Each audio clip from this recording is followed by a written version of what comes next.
écoulée. Je suis à votre disposition pour vos questions.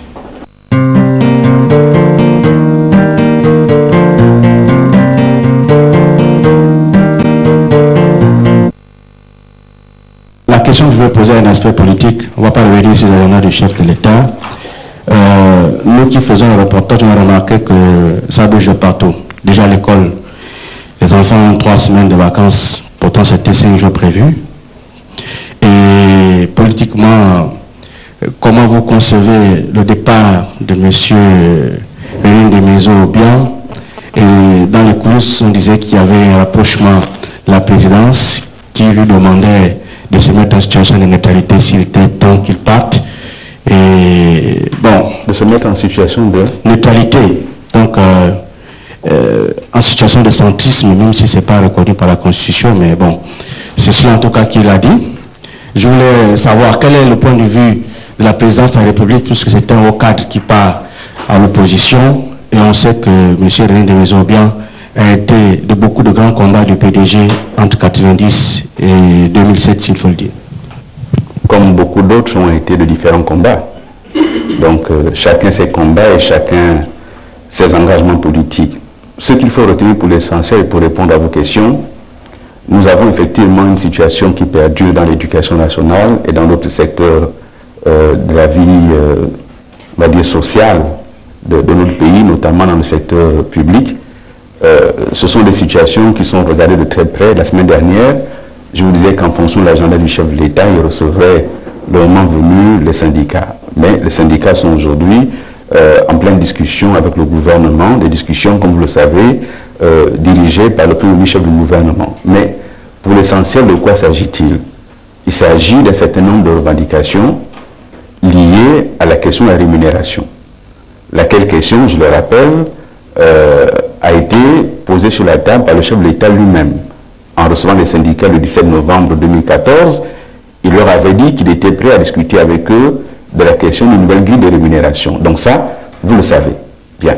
Ce que les gens ne savent pas, c'est qu'une des demandes des syndicats, s'agissant de cette grille, c'est que le SMIC passe à 300 000 francs CFA.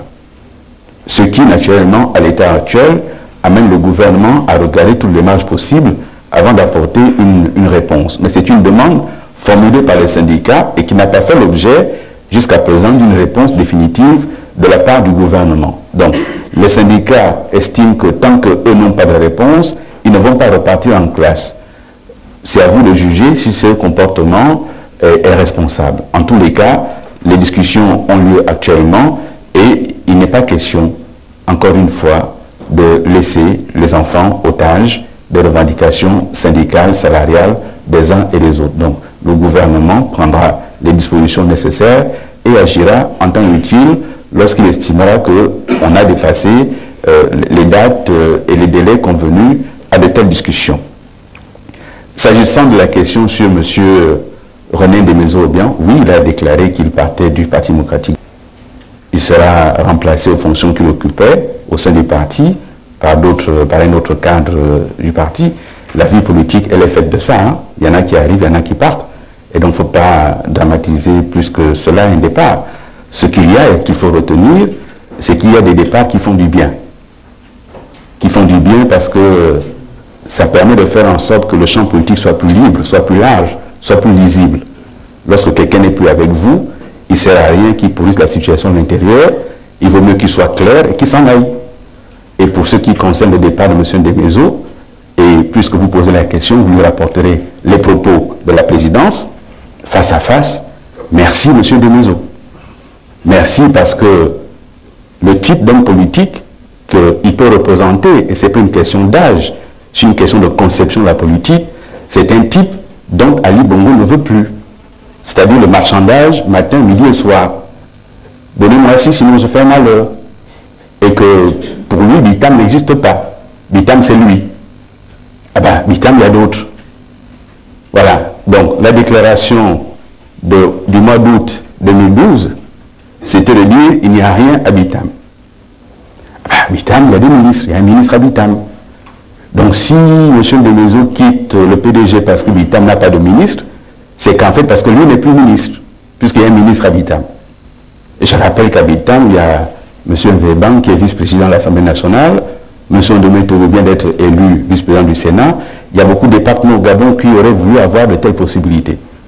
Et donc, dès l'instant où quelqu'un, et je vous l'avais décrit ici, dans cette même salle, le nouvel acteur politique gabonais, ce qui caractérise le nouvel opposant gabonais, vous avez oublié, mais je vous le rappelle, c'est quelqu'un qui était haute fonction, et qui, pendant qu'il est haute fonction, trouve que tout est bien, et du jour où il n'a plus ses fonctions, du jour au lendemain, il devient opposant. Mais on a d'autres qui ont été haute fonction. M. Paul Toumi, vous savez qu'il a été un homme puissant, qui a occupé de hautes fonctions dans le pays. Bon, il siège à l'Assemblée nationale. Pourquoi se faire élire député si on ne peut plus siéger? Siéger à l'Assemblée nationale, ça devient un problème. Parce qu'on imagine une carrière politique qui ne se ferait qu'au gouvernement. Cette conception-là, le président de la République, il dit, puisque c'est ça, merci d'avoir pris cette décision et de partir au sein de son parti. Il ne veut pas qu'il y ait des gens qui soient dans un marchandage permanent. Après tout le reste, si vous voulez, c'est une forme de libelle qui est tout à fait hideux et qui rend compte de la nature profonde du personnage. Vous dites avec moi que M. Ndemezo, c'est un fin stratège.